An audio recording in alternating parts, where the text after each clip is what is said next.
Salaries who are ever going to have stocks and shares. So it's different. And I think you probably find the same. And even people that normally invest in new businesses probably are investing based on what the balance sheet looks like. So how many products are you selling? What's your growth projection? What are we likely to make in a very short term from our investment? High-tech businesses coming out of universities aren't like that. You have 10 years. And if you're happy to do that, then probably in 11 years, you may make 10 times what you invested. But you've got to be really patient. So I think that probably sums up, so let's stop there.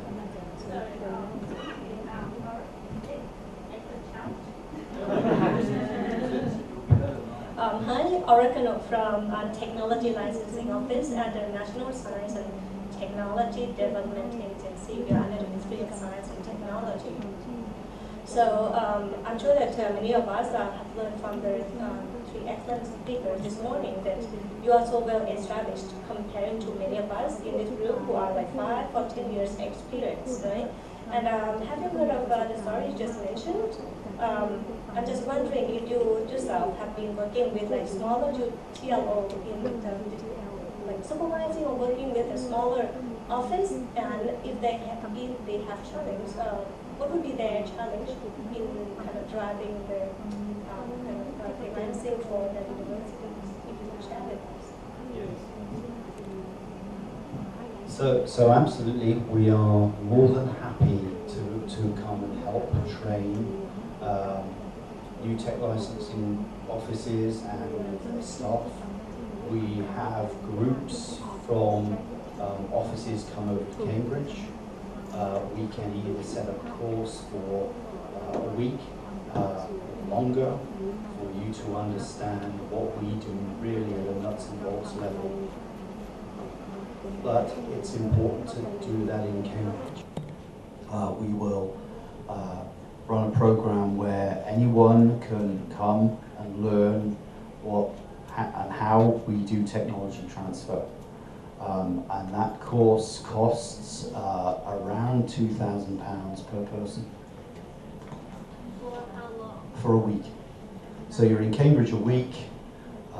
We teach you what Cambridge Enterprise does. We show you what some other parts of the university do. We show you around the ecosystem, all those sort of things. So, so the other part of your question really is what challenges do you face? And there are always challenges, but there are many people that you can ask about those challenges. If I think back nearly 20 years to when I started in the office, 2001, so I started the day before 9/11 in 2001. So day 2 was a bit weird. We had a very different system then. We had very different support from the university. A lot of the posts in the office were 3-year short-term contracts, similar to how you might employ a postdoc in a lab. We had no patent budget at all. The office was small. I was the 7th employee. We're now 65. About how you treat research collaborations or sponsored research agreements, as they call them, and how you look after IP and why it is. Helping them to get translational research funding so they can move from blue sky academic research to something a little bit more perhaps other technologies worldwide have started to coalesce, and that gives you an opportunity to then commercialize that technology. but I think some of our big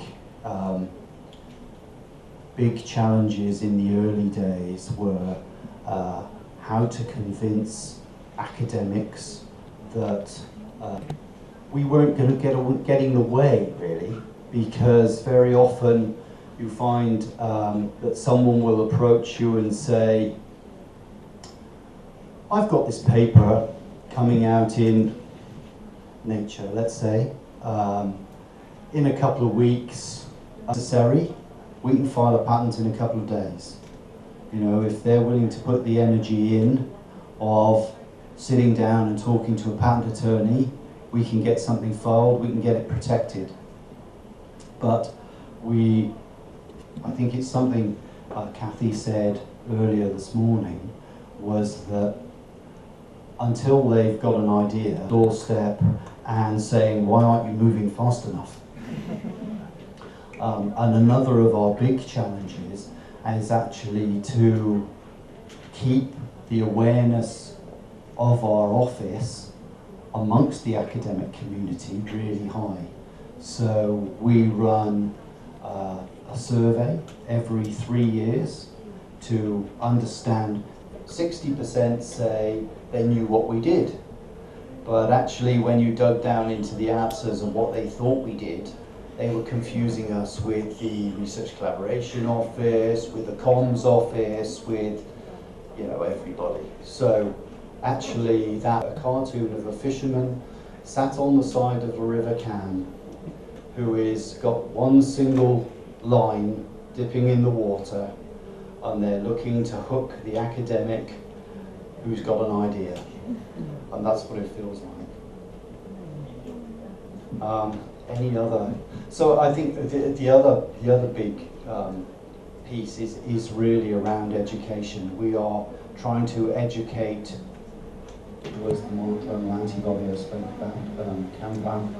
That went off a patent cliff 2 years ago. So our royalty income, annual royalty income has dropped by about £6 million. And so we've had to go to the university and say, look, this year we're likely to run a loss. It's going to be £1 million. Are you happy with that? You know? And actually, years we've been returning a surplus to them because so we're entitled to part of the revenue share. We get 2.6 million in budget. Once we've met our operating costs, we return the surplus directly to the university. So we've been doing that for about the last 5 years, and we've returned over 10 million in the last 5 years. So they're saying, yeah, fine. 1 million. We sold a company 2 weeks ago. We're looking at 18 million income from that company sale. So instead of looking at a 1 million loss, we're probably looking at 17 million plus, you know, surplus. So that's going to go back. But next year, we may run a loss.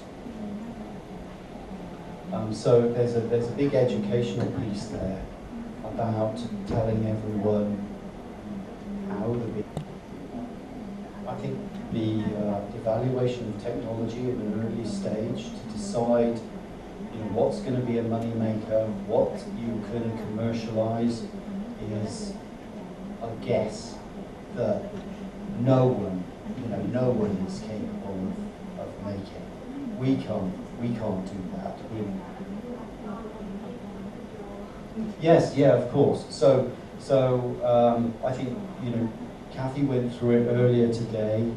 There's a whole process there about you making sure that it obeys the laws of physics. So 18 years ago, we had, you know, every 3 or 4 weeks, we get someone walk through the door with saying, I've invented a perpetual motion engine. Now, obviously, those aren't going to work, so they get killed or spread with them. But then you also get the next stage is, well, we're not sure. And certainly in Cambridge is it patentable? Have we got something we can protect? So we'll look into that, we'll do some due diligence, we'll talk to a patent attorney, And if they say, yeah, it's patentable, of course they always say yes, it's patentable. But okay, that's taken its road. Can we then work with the academic? Some of our academics can be difficult, special, let's say. And you know, sometimes it's just not always possible. And I think that was certainly more common in the early days, less so now. I think you know, the mindset has changed. Beyond that, you know, we're looking at what's the market now, what's the market in the future, is there a market, should we be investing to develop the technology, you know, proof of concept, or helping them to write grants for translational funding, those sort of things. But actually, if we're getting to that stage, we're probably going to take a punt and say,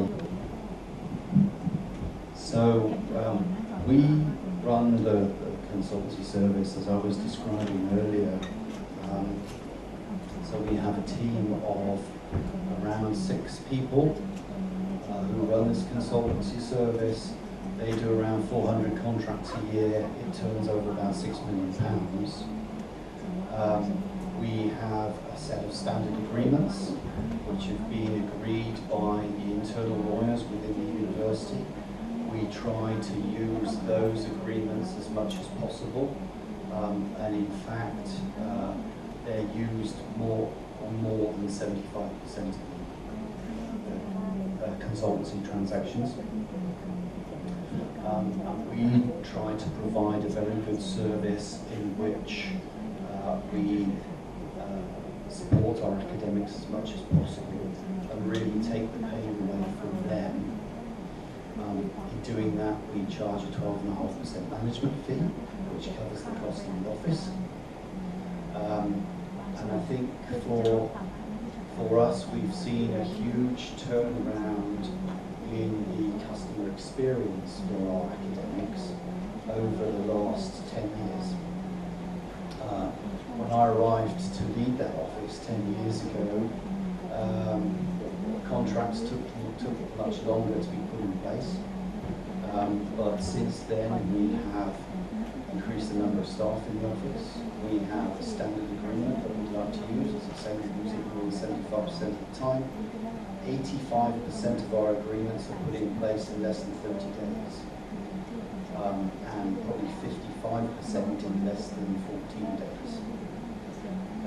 And I don't think you could outsource that to another organisation and get the same level of customer service that we can provide.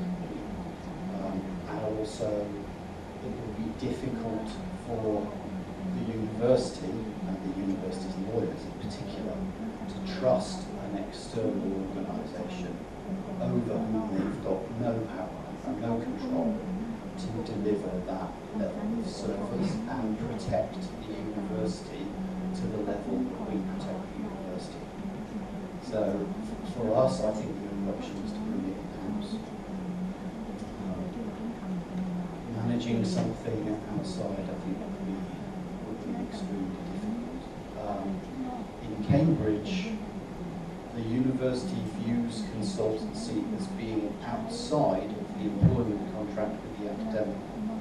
So the academics are free to do as much consultancy as they like, and to do it completely on their own if they want to, or to go out and get someone else to put them in place if they want to. But if they come through our office, obviously there's big benefits to the university, actually big benefits to them, because we negotiate the contract. We're doing 400 a year.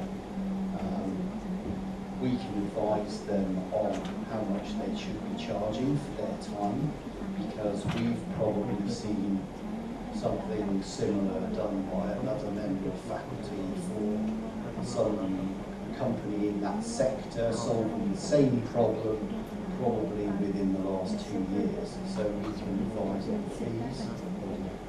And also they're covered by the university's professional indemnity insurance if they come through our office. So there's lots of big advantages for them. Obviously, the university gets the protection I described earlier. So in short, I don't think you can do it outside. In addition, we are starting to develop a better database, which will in time lead to an academic portal, which will allow the academics to see the data that we're holding on them. So within that, we will have a consultancy section, which will tell them how much money they earned in the last year, or however many years they've been doing consultancy, who for, what the fee rate was, what they did, all of those sort of things that they can look back at that data. I think that will be certainly for tax purposes for them, that will be a very rich source of data, because we pay all our academics as if they were self-employed individuals. So once the money comes in from the client, we deduct our management fee, we tell the academic how much we owe them, and they invoice us. So they have to make a tax return for income tax purposes once a year. And so having the data that they can refer to on our system will be very helpful.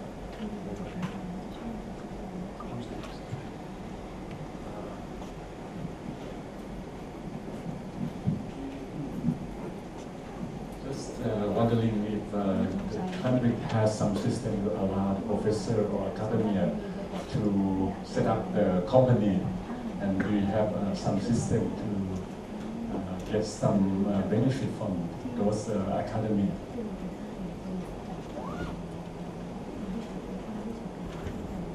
So if we take the situation of a spin-out company where an academic has invented some technology, and they also want to form a spin-out company to develop the technology. So in that case, we're going to do two types of transaction. We're going to license the technology into the company. That's going to be in a mixed form. We're going to take some equity for licensing the technology in. We're also going to take, or going to want to negotiate, I should say, a royalty on product sales. In addition to those two, we're going to invest some money into the spin-out company through our seed fund, and for that we're going to want some equity. So we have no regulations that restrict an academic owning equity in the spin-out company, so that's perfectly available, and we're happy to do that. And what we will do, we will say, okay, pre-money, we're going to say that the academic founders are going to own half the business, and we're going to own half the business for licensing the intellectual property. But then we're going to consider a number of things. We're going to consider, are the founders the only people who are named as inventors on the intellectual property? If they are, then we will probably say to them, if you waive your right to any part of the revenue share from when we sell our shares in the company, then we will take less equity. So from the 50%, we're perhaps down to 30% because they've waived their rights. Then we're going to say, how big a contribution are the patents that we have filed and paid for in the intellectual property that's going into the company? Now, it's usual that in addition to the patents, there's a huge amount of know-how that the founders and inventors are going to put into the company. So we will say, okay, so perhaps our patents aren't all of the intellectual property, And so we will go down to say 20% of the equity. And so that's how that sort of negotiation works.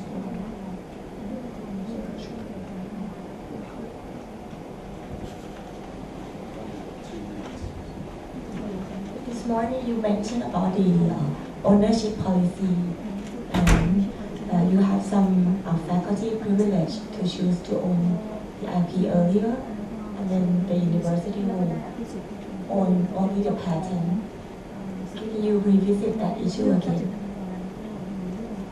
Yes, so the IP policy at the university is such that the university owns registrable intellectual property, only registrable intellectual property. All the other intellectual property is owned by the faculty.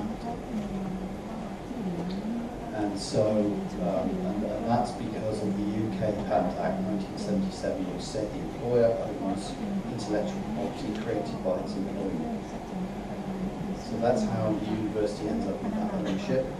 But the individual academics have the right to choose whether they want to commercialise or not. And if they want to commercialise, whether they use the services we provide or whether they go it alone. And if they go it alone, there was the bottom revenue share, which gave most to the academics, and then above £50,000 there was 7.5% to the university and 7.5% to their research department.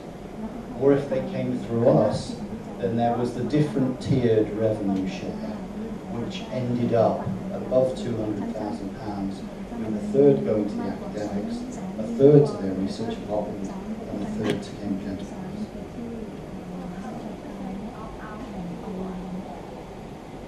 Less than 1%. So we pride ourselves on delivering such a good service that no one wants to opt out.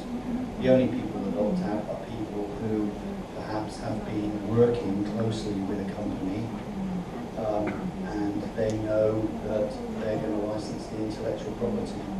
And that's only happened once to my knowledge, and we still haven't seen anything like that.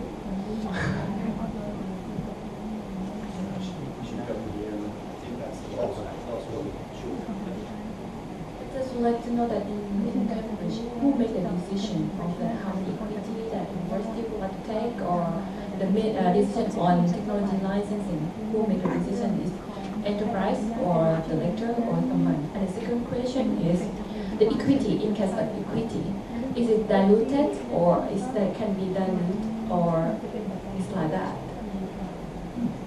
So it's a university intellectual property policy. It's not ours. The university decided, 5,152 members of the Regent House decided on the intellectual property policy. It took them 10 years to decide. It's their revenue share. We just apply it. And as far as the equity is concerned, it's all dilutable.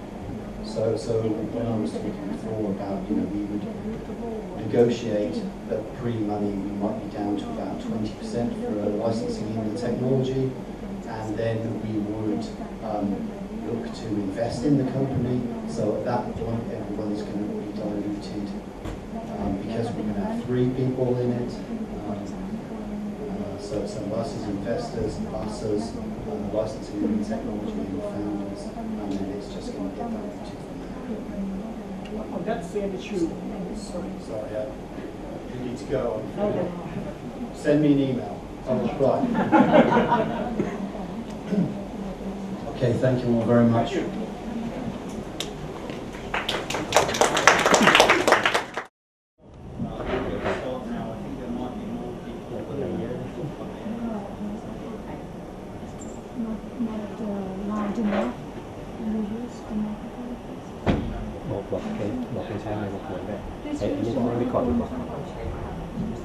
I'm worried about it interfering with this one.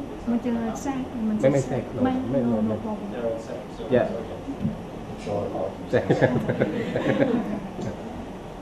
So thanks very much, everyone, for coming to this second workshop. Hopefully you gathered some useful information from my presentation this morning. So the opportunity is now to to answer questions. I was going to say that, answer your questions, that there will probably be more people coming in, but we'll start and get going. So, anyone want to volunteer to ask the first question? Thank you. Yeah, let me give you that. I just wanted to ask a few questions around the Capital Innovation Fund. So I've been helping tech startups raise money for about 20 years. And when it comes to universities and holding equity, it's a little bit of equity is a good thing, but too much equity is a bad thing. It goes with corporations too at the early stages, because then investors are like, you know, they're worried about, okay, is there a conflict of interest, or is the risk tolerance the same, and the hesitation. So the fact that you do the seed fund in the early stage, where it's usually too much risk for the institutional guys to come in, it's a good thing. But what's interesting is when universities do that,